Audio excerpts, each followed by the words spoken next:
There are moments when God doesn't just restore what was lost, He multiplies what was faithful. But nobody tells you what it costs to carry a double portion. Because before multiplication comes pressure, before elevation comes isolation, and before the double portion, there is the breaking. Jeremiah didn't ask for more. He only asked to stay faithful. When his life began to shake, his job, his stability, his name, he did the only thing he knew how to do. He knelt, not because he was weak, but because he understood something most people forget. Authority is formed on your knees. Raina watched him pray and wondered if faith was worth the pain. She had believed once.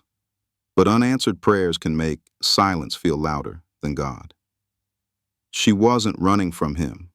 She was protecting herself from disappointment.